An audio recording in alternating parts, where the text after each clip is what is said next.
Welcome to one nation Telugu news. ముందుగా headlines చూద్దాం. కుప్పంలో చంద్రబాబు రెండో రోజు పర్యటన. యువత భవిష్యత్తును వైసీపీ ప్రభుత్వం నాశనం చేస్తోందని ఆగ్రహం. తాను ఐటీ ఉద్యోగాలు ఇచ్చానని చంద్రబాబు వెల్లడి. ఈ ప్రభుత్వం మటన్ కొట్లలో ఉద్యోగాలు ఇస్తోందని విమర్శలు.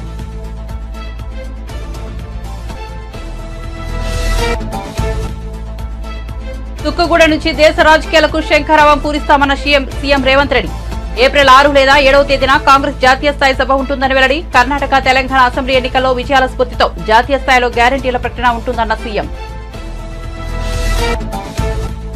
బీజేపీ, బీఆర్ఎస్ ఒకటే కాబట్టి ఈడీ కవితను అరెస్ట్ చేయలేదని అసెంబ్లీ ఎన్నికల సమయంలో అన్నారన్న కేటీఆర్. కాంగ్రెస్ ప్రచారాన్ని హైదరాబాద్ ప్రజలు మాత్రం నమ్మలేదని వ్యాఖ్య. మోదీని రాహుల్ గాంధీ చౌకీదార్ అంటే రేవంత్ రెడ్డి బడేభాయ్ అంటున్నారని విమర్శ. వేమిరెడ్డి కులమతాలకు అతీతంగా సేవలు చేస్తున్నారన్న ఆనం వెంకటరమణారెడ్డి. ఆయన గురించి ఏం తెలుసని విజయసాయిరెడ్డి మాట్లాడుతున్నారని ప్రశ్న. దొంగసారా, నాసిరకం బియ్యంతో ఎంతో మంది ప్రాణాలు కోల్పోయారని ఆవేదన.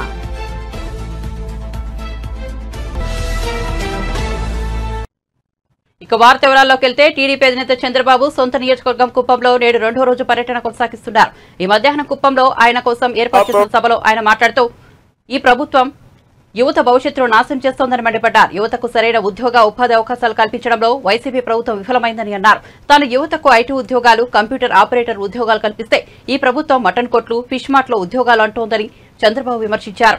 యువతకు చేయడానికి చేతి నిండా పని లేనప్పుడే వారు వ్యసనాల బాట పడతారని, చేయడానికి పనేమీ లేకపోతే ఓ క్వార్టర్ వేసుకుందామని అనుకుంటున్నారని వివరించారు. తెలుగుదేశం పార్టీ యొక్క సమర్థత. ఈరోజు ఒక విషయం మీరు గుర్తుపెట్టుకోండి. ఏ వ్యక్తి అయినా సరే పుట్టుకతో చిన్న వ్యక్తిగానే పుడతాడు. పెద్ద పెద్ద వాళ్ళందరినీ మీరు ఆలోచించుకోవాలి. ఒక మహాత్మా గాంధీ సాధారణ కుటుంబం, ఒక అంబేద్కర్ గారు సాధారణ కుటుంబం, ఒక ఎన్టీఆర్ సాధారణ కుటుంబం. నేను కూడా చిన్నప్పుడు మీ మారిగానే ఒక పల్లెటూరులో పుట్టా. ఒక రైతు బిడ్డని. మా ఊరికి రోడ్డు కూడా లేదు అప్పట్లో, గుర్తుపెట్టుకోవాలి మీరు. మీకన్నా నేను వచ్చినాక సిమెంట్ రోడ్లు వేసా. ఊర్లో సిమెంట్ రోడ్లు ఉన్నాయి, ఊరికి పోవాలంటే బీటీ రోడ్లు ఉన్నాయి. మా ఊర్లో అప్పుడైతే మామూలుగా రోడ్డు లేకపోతే శ్రమదానం చేయించి రోడ్డు వేయించి ప్రైవేట్ బస్సు తెప్పించిన వ్యక్తిని అప్పట్లోనే నేను. అలాంటి సామాజిక స్పృహతో ముందుకు పోయాం. మీరెంత అదృష్టవంతులంటే కనీసం మీరు కరెంటు చూశారు. మీరు పుట్టతానే కరెంటు వచ్చింది. మేము చిన్నప్పుడు చదువుకున్నప్పుడు కరెంటు కూడా లేదు. ఆ రోజు లాంతర్లో చదువుకున్న వ్యక్తులు మేమందరం కూడా బిగినింగ్ లో. నేను అలాంటి చూసిన తర్వాత ఒకప్పుడు మీరు చూస్తే కార్లు కూడా ఎక్కడా కనపడేటివి కాదు. ఏ కొద్ది మందికో టౌన్ లో ఒకటో రెండో కార్లు ఉండేటివి. అక్కడి నుంచి ప్రారంభించిన నా జర్నీ.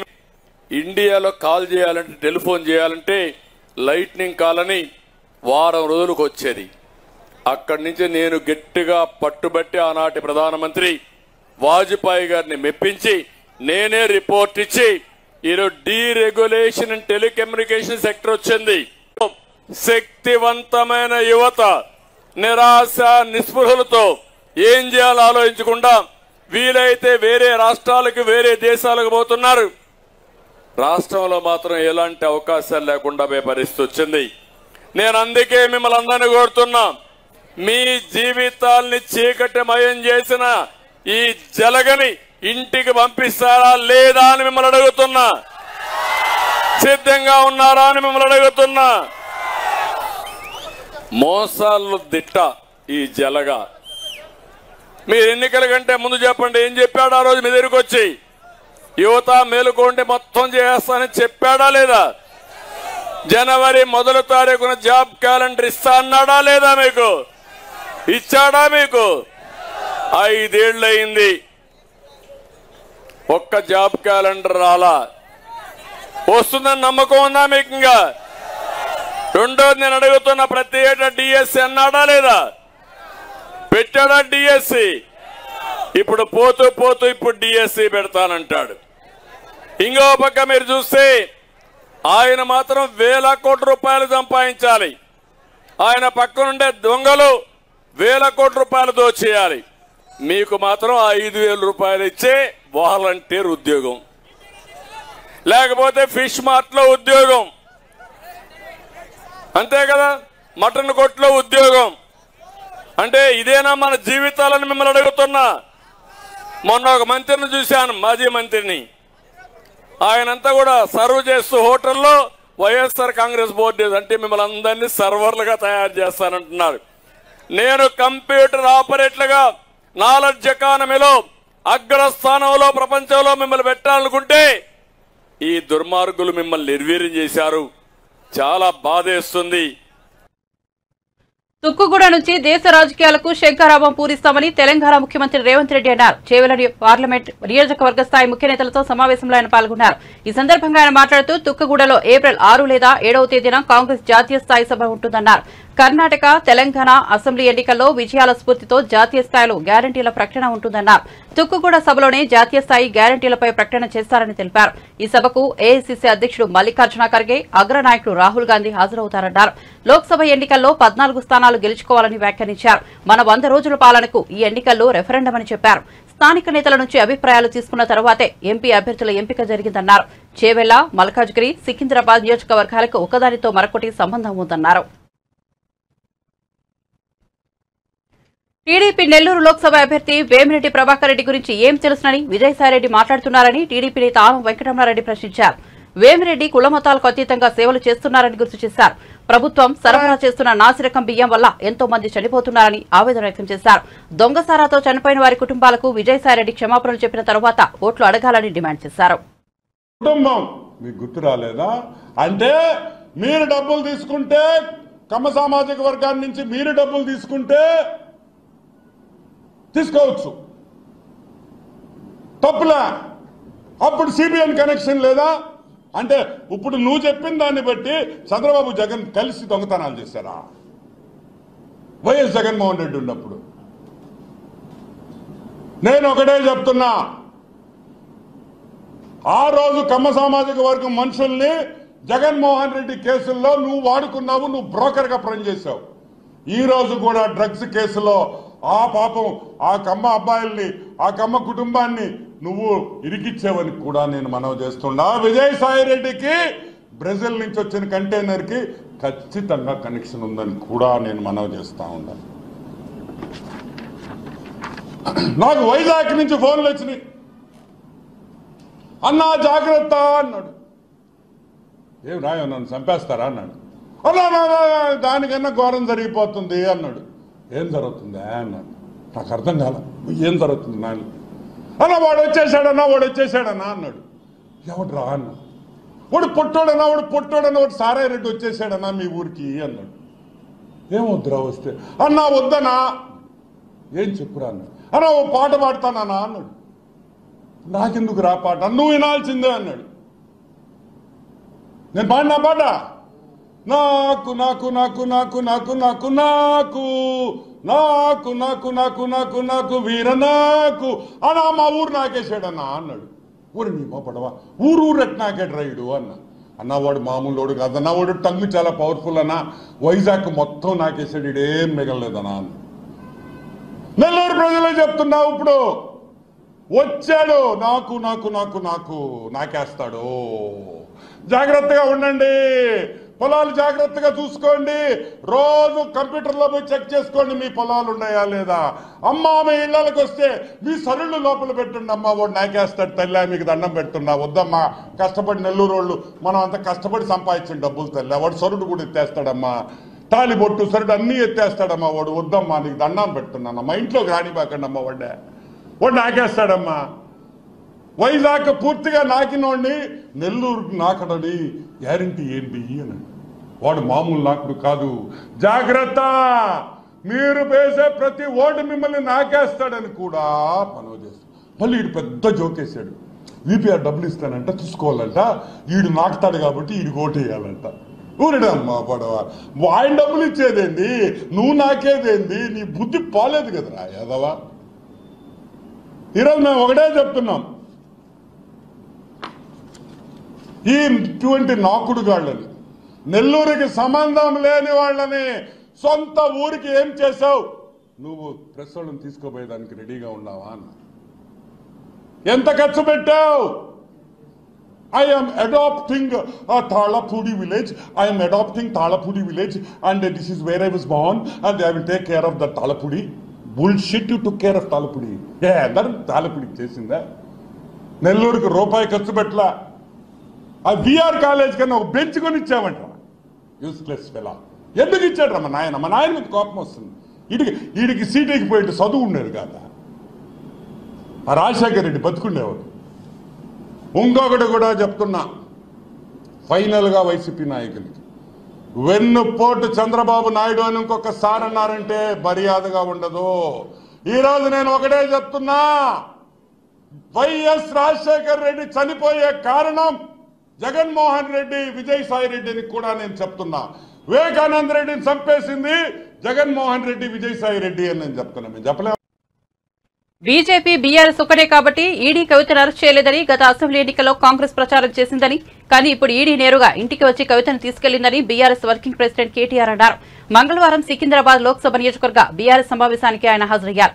ఈ సందర్భంగా మాట్లాడుతూ మన పార్టీ బీజేపీకి బీటీమని కాంగ్రెస్ బాగా ప్రచారం చేసిందని గుర్తు చేశారు. అందుకే కవితను అరెస్ట్ చేయలేదని కూడా విమర్శలు చేసిందన్నారు. మన మీద చాలా ఆరోపణలు పెట్టిరు అసెంబ్లీ ఎలక్షన్ల ముందు. ఏమన్నారు అన్నాడు? బీఆర్ఎస్ బీజేపీ వేరు కాదు, వీళ్ళిద్దరు ఒకటే, వీళ్ళు బీజేపీ వాళ్ళకు బీ టీం అని చెప్పి మైనారిటీ సోదరుల మనసుల్లో విషం నింపే ప్రయత్నం చేసిండ్రు. కేసీఆర్ మోడీ ఒకటే అని చెప్పి చిల్లర మాటలు మాట్లాడింది. హైదరాబాద్ లెవెల్ నమ్మలే, హైదరాబాద్ में कोई यकीन नहीं करे, కవితమ్మను అరెస్ట్ చేయలే. అందుకే మేము అంటున్నాం వీళ్ళు ఒకటే అని. ఇవాళ నేను అడుగుతున్నా, ఆ రోజు కవితమ్మ సుప్రీంకోర్టులో కేసు ఉండే, స్టే ఉండే, అందుకే అరెస్టు చేయలేకపోయింది. కానీ ఇవాళ పగబట్టి ఇంటికి వచ్చి ఒక కవితమ్మనే కాదు, కవితమ్మని అరెస్ట్ చేసిండ్రు, ఇద్దరు ముఖ్యమంత్రులను అరెస్ట్ చేసిండ్రు.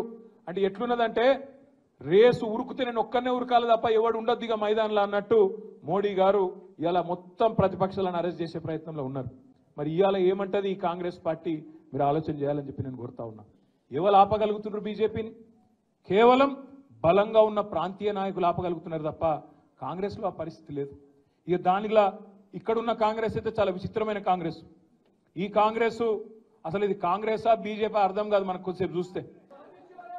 చౌకీదార్ చోర్ హై అని ఆయన అంటాడు, ఈయననేమో బడే బాయి హాయ్ హమారే అని ఈయన అంటాడు. అదానీ ప్రధాని, अदानी के लिए काम करते प्रधानी और राहुल गांधी अंटाడు. यहाँ पे रेवंत रेड्डी क्या कर रहे? जाके अदानी से गले मिलते दावोस में, क्योंकि ठंड ज्यादा है वहां पे. అంటే అదాని దొంగనా దొరనా చెప్పు మరి నువ్వు. మీ రాహుల్ గాంధీ ఏమో అదాని మంచోడు కాదంటాడు, రేవంత్ రెడ్డి మాత్రం అదాని సక్కటోడు సొక్కం మనిషి ఈయన చెప్తాడు. अब यहाँ पे हमारे छोटे भाई नरेंद्र मोदी के छोटे भाई रेवंत रेड्डी का बोलना है कि तेलंगाना को मैं गुजरात के रास्ते पे ले जाता हूं, गुजरात मॉडल बनाता हूं అని ఇక్కడ ఈయన మాట్లాడుతాడు. लिकर स्कैम कुछ नहीं है, अरविंद केजरीवाल को अरेस्ट करना नाइंसाफ है, ये अच्छी बात नहीं है అని రాహుల్ గాంధీ అంటాడు. ఇక్కడ రేవంత్ రెడ్డి ఏమంటాడు? नहीं लिकर स्कैम है, कविता को पकड़ना अच्छी बात है అని ఈయన అంటాడు. కాంగ్రెస్ లోనే రాహుల్ గాంధీకి రేవంత్ రెడ్డికే ఒక శృతి లేదు. పార్లమెంట్ ఎన్నిక తర్వాత ఈ రేవంత్ రెడ్డి అంటాడు వెంటనే జంప్ అయ్యే మొట్టమొదటి క్యాండిడేట్ ఈ దేశంలో ఎవడన్నా ఉన్నాడా అంటే ఈ రేవంత్ రెడ్డి. మళ్ళీ మొత్తం ముఠా కట్టుకొని ఈ నాగేందర్ను బిగేందర్ అందరిని తీసుకొని బీజేపీలకు జంప్ అయ్యే మొదటి క్యాండిడేట్ ఇదే రేవంత్ రెడ్డి. మీరు రాసి పెట్టుకోండి. నేను అన్న ప్రతి చిన్న మాటకు స్పందిస్తాడు రేవంత్ రెడ్డి. గిట్లనో గట్లనో అంటే అన్నిటికి స్పందిస్తాడు. కానీ బీజేపీలకు పోతావాడ, నువ్వు బీజేపీలకు పోతావు అనే ఆరోపణ నేను పెడితే 10 సార్లు అంటే కూడా ఒక్కసారి కూడా ఇప్పటివరకు ఒక్క మాట చెప్తలేడు. నేను ఓను బై, నేను జీవితాంతం కాంగ్రెస్లోనే ఉంటా అని ఒక్క మాట పొరపాటున మాట్లాడతాడా? సెక్రటేరియట్ పోతాడు, నేను ఇక్కడ లంకె బిందెలు ఉంటాయనుకొని వచ్చినా లంకె బిందెలు లేవు, ఖాళీ కుండలు ఉన్నాయి అంటాడు. నిన్నగాక మొన్న ఆడ చూసిన మహబూబ్నగర్లో మాట్లాడతాడు. నేను ఏమంటాడు? కొడుకుల్లారా పేగులు మెడలు వేసుకుంటా అంటాడు. రైతు బందీరా మగడా అంటే అది శాత కాదు. ఢిల్లీ లిక్కర్ పాలసీ కేసు దేశవ్యాప్తంగా సంచలనం రేపుతోంది. బీఆర్ఎస్ ఎమ్మెల్సీ కవిత ఈ కేసులో నిందితురాలుగా ఉండటంతో ఈ కేసు 2 తెలుగు రాష్ట్రాల్లో సంచలనంగా మారింది. మరోవైపు కవిత ఈడీ కస్టడీ నిన్నటితో ముగిసింది. దీంతో ఈమెను ఈడీ అధికారులు కాసేపటి క్రితం ఢిల్లీలోని రేవ్స్ అనే కోర్టులో కస్టడీకి ఇవ్వాలని కోర్టును ఈడీ అధికారులు కోరారు. కేసు విచారణ పురోగతిలో ఉందని, పలువురు నిందితులను ప్రశ్నిస్తున్నామని చెప్పారు. మరోవైపు కోర్టు హాల్లోకి వెళ్తున్న సందర్భంగా అక్కడ ఉన్న మీడియాతో మాట్లాడుతూ కవిత సంచలన వ్యాఖ్యలు చేశారు. తనను తాత్కాలికంగా జైలుకు పంపొచ్చని, కడిగిన ముత్యంలా తాను బయటకు వస్తానని చెప్పారు. తమ ఆత్మస్థైర్యాన్ని దెబ్బతీయలేరని అన్నారు. ఈ కేసు మనీ లాండరింగ్ కేసు కాదని పొలిటికల్ లాండరింగ్ కేసు అని విమర్శించారు.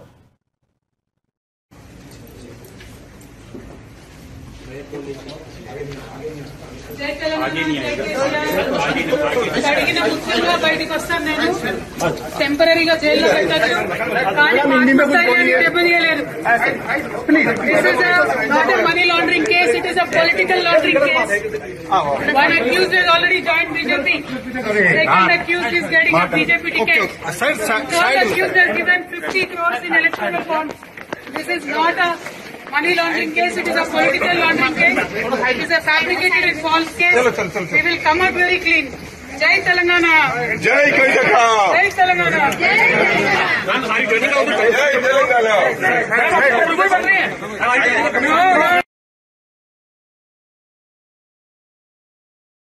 This is not a money laundering case, it is a political laundering case. One accused has already joined BJP. Second accused is getting a BJP ticket. Third accused has given 50 crores in electoral bonds. This is not a money laundering case, it is a political laundering case. It is a fabricated and false case. We will come out very clean. TDP Janasena BJP కూటమి గెలుపుతోనే ఆంధ్రప్రదేశ్ రామరాజ్యం సాధ్యమవుతుందని BJP రాష్ట్ర అధ్యక్షురాలు పురంధేశ్వరి అన్నారు. విజయవాడలో మంగళవారం నిర్వహించిన రాష్ట్ర ప్రధాన అధికారుల సమావేశంలో ఆమె మాట్లాడారు. బీజేపీతో సహా కూటమి అభ్యర్థుల గెలుపు కోసం తమ పార్టీ కార్యకర్తలు కృషి చేయాలని పిలుపునిచ్చారు. ఇప్పుడు కూడా మనం జనసేనతో పొత్తులో ఉన్నాము అని చెప్పి మనందరికీ తెలిసినటువంటి విషయం. అయితే ఇప్పుడు మన పెద్దలు తీసుకున్నటువంటి నిర్ణయం తెలుగుదేశం పార్టీతో కలిసి కూడా మనం ఈ ఎన్నికల్లో ముందుకు వెళ్ళాలి అని చెప్పి మన పెద్దలు నిర్ణయం చేయడం జరిగింది. ఇది ఒక రకంగా చెప్పాలంటే ఒక చారిత్రక ఘట్టం మాత్రమే కాదు, ఇది ఒక చారిత్రాత్మక అవసరం అని కూడా మనం ఇక్కడ గమనించవలసినటువంటి అవసరం చాలా ఉంది. ఈ త్రివేణి సంగమం ఏదైతే మనం ఇవాళ రాష్ట్రంలో చూస్తున్నామో, ఎన్నికల్లో రాష్ట్రాన్ని అతలాకుతలం చేస్తున్నటువంటి దుష్ట శక్తిని మనం అంతమొందించడానికి ఇది అవసరం అని చెప్పి భావించి మన పెద్దలు ఈ నిర్ణయం చేయటం జరిగింది. ఇవాళ రాష్ట్రంలో ఉన్నటువంటి పరిస్థితి కనుక మనం చూసినట్లయితే ఏ విధంగా ప్రభుత్వ యంత్రాంగాలన్నింటినీ కూడా వారికి అనుకూలంగా వాడుకుంటూ ఏ విధంగా దొంగ ఓట్ల దొంగ ఎపిక్ కార్డుల యొక్క తయారీ చేయడం దగ్గర నుండి దొంగ ఓటర్ని నమోదు చేయడం దగ్గర నుండి ఏ విధంగా ఈ ఎన్నికల్లో విశృంఖలంగా వారు దౌర్జన్యం చేయడానికి అధికార పార్టీ తయారైందో మన అందరికీ తెలియనటువంటి విషయం కాదు. ఒక్క అసెంబ్లీ నియోజకవర్గంలోనే 35,000 దొంగ ఎపిక్ కార్డ్స్ వారు తయారు చేశారంటే పదే పదే అధికారంలో ఉన్నటువంటి పార్టీ వై నాట్ 175 అని పదే పదే చెప్తున్నారంటే దాని వెనుక ఉన్నటువంటి రహస్యం ఇది అని చెప్పి ఇవాళ మనం గమనించాలి. అదేవిధంగా రాష్ట్ర ఆర్థిక పరిస్థితి కూడా ఏ రకంగా 3 లక్షల కోట్ల అప్పు భారం ఉన్నటువంటి రాష్ట్రాన్ని 12 లక్షల కోట్ల అప్పు భారం ఏ విధంగా ఇవాళ రాష్ట్రం మీద మోపారో మనందరికీ తెలియనటువంటి విషయం కాదు. ఏదైతే సెక్రటేరియట్ మనం ఒక మంచి సుపరిపాలన రాష్ట్రంలో ఉన్నటువంటి ప్రజలకి అందించేటువంటి పూజా మందిరంగా మనం భావిస్తాము, అటువంటి సెక్రటేరియట్ని సైతం ఇవాళ తనఖా పెట్టేటువంటి స్థాయికి రాష్ట్ర ప్రభుత్వం దిగజారిందంటే ఇంకా మనం చర్చించుకోవడం అనవసరం అని చెప్పి నేను భావిస్తాను. అదేవిధంగా రాష్ట్రంలో ఉన్నటువంటి గనులను కూడా ఇవాళ తనఖా పెట్టేసి, అంటే మనకి రావాల్సినటువంటి ఆదాయం ఏదైతే ఉందో ఒకంత మనకి గనుల నుండి కూడా వచ్చేటువంటి పరిస్థితి ఉంది రాష్ట్రం, కానీ వాటిని సైతం ఇవాళ తనఖా పెట్టేసి అప్పులు తీసుకొచ్చి అప్పు భారం ఎవరి మీద, మన మీద మోపేటువంటి పరిస్థితి మన రాష్ట్రంలో చూస్తున్నాం. అసలు ప్రజాధనంతో కట్టినటువంటి సెక్రటేరియట్ని తనఖా పెట్టే అధికారం మీకు ప్రజలు ఎక్కడిచ్చారు అని చెప్పి ఇవాళ భారతీయ జనతా పార్టీ మీకు వేస్తున్నటువంటి ప్రశ్న. మరి ఇక్కడ ప్రజాస్వామ్యం ఉన్నదా అని చెప్పి అనుమానం వస్తుంది. ఎందుకంటే ప్రజా వ్యతిరేక విధానాలు ఏవైతే ఉన్నాయో రాష్ట్రంలో ఎవరైనా సరే గళం విప్పారు అంటే చాలు వారి మీద ఏదో ఒక అపవాదు వేయడం, లేదా SC/ST అట్రాసిటీ యాక్ట్లో వారిని బనాయించేసి జైల్లోకి పంపించడం. ఒక అవినీతిలో కూరుకుపోయి కేవలం తన జేబులు నిండితే చాలు అని భావించేటువంటి ముఖ్యమంత్రి ఎవరైతే ఉన్నారు అతన్ని గనక గద్దె దించాలి అంటే ఈ యొక్క కూటమి, ఈ యొక్క కలయిక ఏదైతే త్రివేణి సంగమం అని చెప్పి నేను ఇంతకు ముందు చెప్పానో అది అనివార్యం. బీఆర్ఎస్ ఎమ్మెల్యేలపై మంత్రి జూపల్లి కృష్ణారావు కీలక వ్యాఖ్యలు చేశారు. మంగళవారం ఎమ్మెల్యేలు కసిరెడ్డి నారాయణ రెడ్డి, ఈర్లపల్లి శంకర్లతో కలిసి జూపల్లి మీడియా సమావేశం నిర్వహించారు. ఈ సందర్భంగా ఆయన మాట్లాడుతూ రైతులకు కరెంటు ఇవ్వకపోతే సచివాలయం ముట్టడిస్తామని హరీష్ రావు అంటున్నారు. 10 ఏళ్లలో మీరు ఏం చేశారని ప్రశ్నించారు. పుష్కలంగా నీళ్లు ఉన్నా ఇవ్వలేదని గుర్తు చేశారు. కాళేశ్వరం ప్రాజెక్టును నిర్వహణ చేస్తే ఇప్పుడు సాగునీటి కష్టాలు వచ్చేవి కావదని అన్నారు. ప్రభుత్వంలో ఉన్నప్పుడు ఫోన్ ట్యాపింగ్లపై దృష్టి పెట్టారు తప్ప ప్రజల కోసం ఏనాడు ఆలోచించలేదని చెప్పారు. పంట నష్టం జరిగిన రైతులకు అందరికీ 100% అకౌంట్లో నగదు జమ చేస్తామని భరోసా ఇచ్చారు. గడిచిన 10 ఏళ్లలో ఏనాడు పంట నష్టపోయిన రైతులను బీఆర్ఎస్ ఆదుకోలేదని విమర్శించారు. పార్లమెంట్ ఎన్నికల్లో లబ్ధి కోసం హరీష్ రావు ప్రభుత్వంపై విమర్శలు చేస్తున్నారని మండిపడ్డారు. మరి ఎందుకు గత సంవత్సరం ఉదాహరణకు ఒక మహాత్మా గాంధీ కలో కుర్తి ఎత్తిపోత పథకం లిఫ్ట్ తీసుకుంటేనే 8 లక్షల ఎకరాలు, మళ్ళీ నదిలో నీళ్ళు ఉన్నా కూడా మీరు విద్యుత్ ఉత్పత్తికి రాయలసీమకు నీళ్ళు వెళ్తూ ఉంటే గుడ్లప్పగిచ్చి చూసుకుంటూ ఉండి రైతులకు పంటలకు నీళ్లు లేని గతిని సృష్టించింది మీరు. మేము వచ్చినాక వర్షాలు పడ్డాయేమన్నా, వర్షాకాలం వచ్చింది అంటే సీజన్ అయిపోయిన తర్వాత డిసెంబర్ 3కు వచ్చినాం, అది రావడం జరిగింది. అట్లాగే కాళేశ్వరానికి సంబంధించి కూడా అంటే కృష్ణానదికి సంబంధించి మాట్లాడినప్పుడు మా పాలమూరు జిల్లా, నల్గొండ జిల్లా, ఖమ్మం జిల్లా 3 జిల్లాలు. అదే కాళేశ్వరానికి సంబంధించి మేడిగడ్డ నుంచి మీరు నిజంగానే నీళ్లు ఎత్తిపోసి ఉంటే అవన్నీ ఈ యొక్క నిర్వాకం జరగపోయి ఉంటే ఈరోజు ఈ కాళేశ్వరం కింద ఉన్నటువంటి సుమారుగా 5 జిల్లాలకు సంబంధించి ఈ యొక్క సాగునీటి కష్టాలు ఉండేది కాదు. ఇది వాస్తవా కాదా? అంటే మీరు సరి అయినటువంటి నిర్వహణ చెయ్యకుండా మీరు ఎంతసేపు డబ్బులకు అక్కుర్తిపడి అవినీతికి పాల్పడుకుంటూ మీ దృష్టి అంతా ఎంతసేపు చూసినాం కదా. ఎవరి ఫోన్ ట్యాప్ చేయాలి, ఏ భూములు కబ్జా చేయాలి, ఎక్కడ ఏ విధంగా దోపిడీ చేయాలి, ఎట్లా లిక్కర్లు సంపాదించాలి, మీ ధ్యాస అంతా దానిలో ఉన్నది. ఇక ఒక్కొక్కరు లెక్కలు బయటకు వస్తాయి కదా, ఇప్పుడు కొందరివి వచ్చినాయి. మీరు చెయ్యలేక చిరాకు చేసి ఇలా దొంగనట్టుగా ఇలా మేమేదో వర్షాలు కురిపించలేదని, మేమేమో పంటలు ఎండబెట్టామని మాట్లాడుతూ ఉన్నారు. దీనికి సంబంధించి స్పష్టంగా ఎప్పుడైతే మన వడగండ్ల వర్షం కురిచి రైతుల పంటలు నష్టపోయడం జరిగిందో తక్షణమే ముఖ్యమంత్రి గారు స్పందించడం జరిగింది. సంబంధిత వ్యవసాయ శాఖ మంత్రి కూడా అధికారులకు ఆదేశాలు ఇచ్చి వాటిని పంట నష్టం జరిగిందో ప్రతి రైతు వారీగా సర్వే నెంబర్ వైజు సర్వే చేసి రిపోర్ట్ చెప్పడం జరిగింది. అది జరుగుతూ ఉంది. మేము కూడా స్వయంగా ఫీల్డ్ పోయి చూసి రావడం జరిగింది. ఆ ప్రాసెస్ కొనసాగుతూ ఉంది, అది కంప్లీట్ కాలే. సో ఎప్పుడు ఆ రిపోర్ట్ రాగానే 100% రైతులకు జరిగినటువంటి పంట నష్టాన్ని 100% రైతుల ఖాతాకు జమ చేసే కార్యక్రమం చేస్తాం. ఇప్పుడే ఏదో చేయని విధంగా అంటే ఎంపీ ఎలక్షన్లు వస్తూ ఉన్నాయి కాబట్టి మీరు 4 రోజులకే మరి ఈ రకం ప్రకారం మాట్లాడితే అంటే రాజకీయ లబ్ధి కోసం మాట్లాడతారు. ఇటీవల కురిసిన అకాల వర్షాలకు రైతులు తీవ్రంగా నష్టపోయారు. లక్షల ఎకరాల్లో పంటలకు నష్టం వాటిల్లింది. అయితే ఈ నేపథ్యంలో రంగంలోకి గులాబీ బాస్ దిగనున్నారు. ఈ విషయాన్ని మాజీ మంత్రి జగదీష్ రెడ్డి వెల్లడించారు. ఇవాళ ఆయన మీడియాతో చిట్చాట్ నిర్వహించారు. ఈ సందర్భంగా ఆయన మాట్లాడుతూ అన్నదాతల చెంతకు కేసీఆర్ రానున్నారని, ఎండిన పంటలను కేసీఆర్ పరిశీలించనున్నట్లు ఆయన పేర్కొన్నారు. నల్గొండ జిల్లా భువనగిరి, ఆలేరులో కేసీఆర్ పర్యటిస్తారని ఆయన తెలిపారు. ఒకవైపు రైతు బంధు రాకున్నా చేతికి వచ్చే సమయానికి 1 తడి 2 తడిల నీళ్ళు అందక లక్షలాది ఎకరాలు ఎండిపోయి రైతాంగం నానా ఇబ్బందులు పడుతున్నారు. ఈ రాష్ట్ర ప్రభుత్వానికి సోయి లేదు.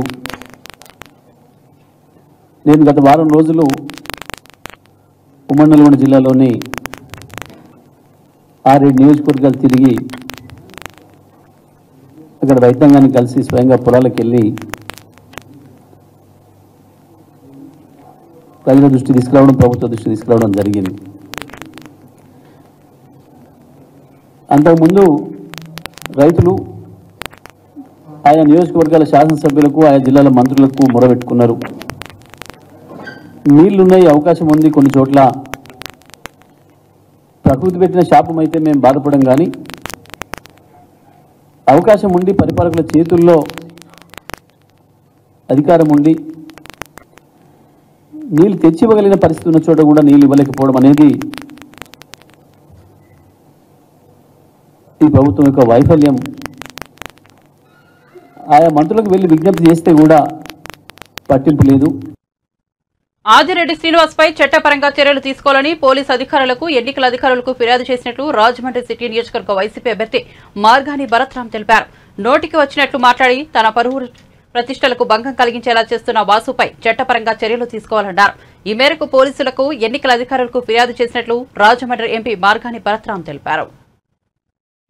మీకు ఇంకా తెలుసో తెలీదో మోరంపూడి ఫ్లైఓవర్ నిర్మాణం జరుగుతూ ఉంటే మా స్థలము సుమారుగా 7-8 ఎకరాల స్థలము వాళ్ళ కార్ఖానా నిమిత్తము ఉచితంగా ఇచ్చాం, ఫ్రీ. ఒకసారి వెళ్ళి కాంట్రాక్టర్లను కనుక్కోండి. ఆ ఫ్లైఓవర్ అనే కాదు, జొన్నాడ ఫ్లైఓవర్ కానీ ఉండ్రాజవరం ఫ్లైఓవర్ కానీ 5 ఫ్లైఓవర్లకు సంబంధించి ఉచితంగా ఇచ్చాను. మీరు అక్కడ కార్ఖానా పెట్టుకోండి అని. నేనే కనుక రెంట్ తీసుకుంటే కనీస పక్షాన్ని నెలకు 10 లక్షల రూపాయలు రెంట్ తీసుకోవచ్చు. దగ్గరగా 18-19 నెలల నుంచి వర్క్ జరుగుతుంది. అంటే నాకు సుమారుగా 1,90,00,000 పైన నాకు డబ్బులు వస్తాయి. ఎందుకంటే 100 కోట్ల రూపాయలు ఫ్లైఓవర్ల వర్కులు జరుగుతూ ఉన్నాయి. ఫ్రీగా ఇచ్చాను స్వామి. ఇలాంటి చిల్లర కమిషన్లు తీసుకునే కుటుంబం మాది కాదు. కోట్ల రూపాయలు రెంట్లు వదిలేసుకున్నాం, న్యాయపరంగా తీసుకోవచ్చు నేను. ఎందుకంటే ఊరు నడిబొడ్లో ఇచ్చేం స్థలము, అలాంటిదే నేను వదిలేసుకుంటున్నానే. అంటే ఊరికి మంచి జరగాలని ఇలా కమిషన్లు తీసుకునే దౌర్భాగ్య పరిస్థితి మాకెందుకు ఉంటుంది? మీకు ఉంటుందేమో, మీరు మీ కుటుంబం మీరు చేస్తారేమో. మేము చెయ్యము. మాకు చేయాల్సిన దౌర్భాగ్య పని కూడా లేదు. దీన్ని దృష్టిలో పెట్టుకుని నేను ఇవాళ లెటర్ వచ్చిందా, ఇవాళ పోలీస్ కంప్లైంట్ కూడా ఇచ్చి ఉన్నాము. ఏదైతే ఈ ఆదిరెడ్డి వాసు అనే వ్యక్తి, శ్రీనివాస్ అనే వ్యక్తి, అప్పారావు గారు వాళ్ళ అబ్బాయి, సుమన్ టీవీలో ఈయన డైరెక్ట్ అలిగేషన్ చేశాడు నా పైన 25% కమిషన్ అనే అలిగేషన్ చేశాడు. ఈ అలిగేషన్కి నిరాధారమైన అలిగేషన్లు, అంటే క్యారెక్టర్ అసాసినేట్ చేసేటట్టు పరువు నష్టం దావా కూడా వేయబోతా ఉన్నాం. ఇవాళ ఈ ఆదిరెడ్డి శ్రీనివాస్ ఇంకా ఎవరైతే వాళ్ళ అనుచరులో లేకపోతే వాళ్ళ తండ్రో లేకపోతే ఎవరైతే మాట్లాడుతూ ఉన్నారో వీళ్ళందరిపైన పరువు నష్టం దావా అయిపోతూ ఉన్నాం. ఇవాళ కోర్టులో, జిల్లా కోర్టులో వేసి పరువు నష్టం దావా కూడా 10 కోట్ల రూపాయలకి పరువు నష్టం దావా అయిపోతూ ఉన్నాం.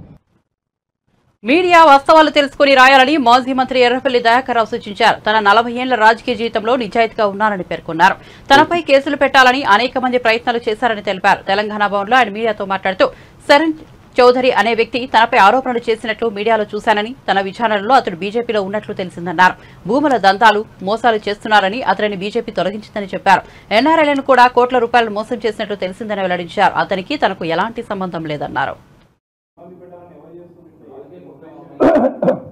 అది మీకే తెలిసి ఉండాలి, అది ఇంకా బయటికి రాలే. ఇప్పుడు ఇసుంటి వ్యక్తిని, ఇసుంటి కేసెస్ పరిమితం ఇంకా తీసుకోలే. పోలీస్ స్టేషన్లో, బంజారా పోలీస్ స్టేషన్లో చీటింగ్ కేసులు ఎన్నో ఉన్నాయి, ఎన్ఆర్ఎస్ మోసం చేసి.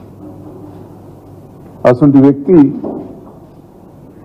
స్టేట్మెంట్ ఇస్తే మరి దయాన్న మీద మీరు మీడియాకి ఇస్త్రీ,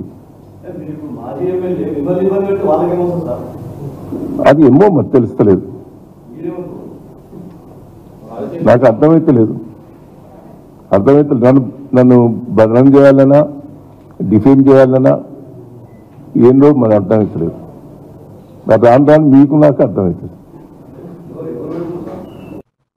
బులెటిన్ ముగించే ముందు హెడ్లైన్స్ మరోసారి చూద్దాం. కుప్పంలో చంద్రబాబు రెండో రోజు పర్యటన. యువత భవిష్యత్తును వైసీపీ ప్రభుత్వం నాశనం చేస్తోందనే ఆగ్రహం. తాను ఐటీ ఉద్యోగాలు ఇచ్చారని చంద్రబాబు వెల్లడి. ఈ ప్రభుత్వం మటన్ కొట్లలో ఉద్యోగాలు ఇస్తోందని విమర్శలు.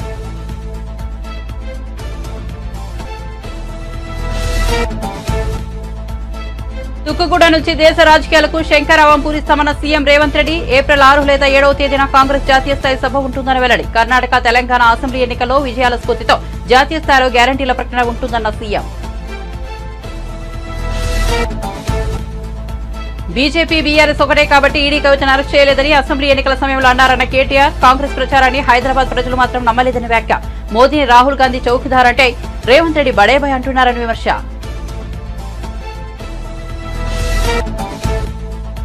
వేమిరెడ్డి కుల మతాలకు అతీతంగా సేవలు చేస్తున్నారన్న ఆనం వెంకటరమణారెడ్డి. ఆయన గురించి ఏం తెలుసునని విజయసాయి మాట్లాడుతున్నారని ప్రశ్న. దొంగసారా నాసిరకం బియ్యంతో ఎంతో మంది ప్రాణాలు కోల్పోయారని ఆవేదన. అప్డేట్ కోసం చూస్తూనే ఉండండి వన్ నేషన్ తెలుగు న్యూస్.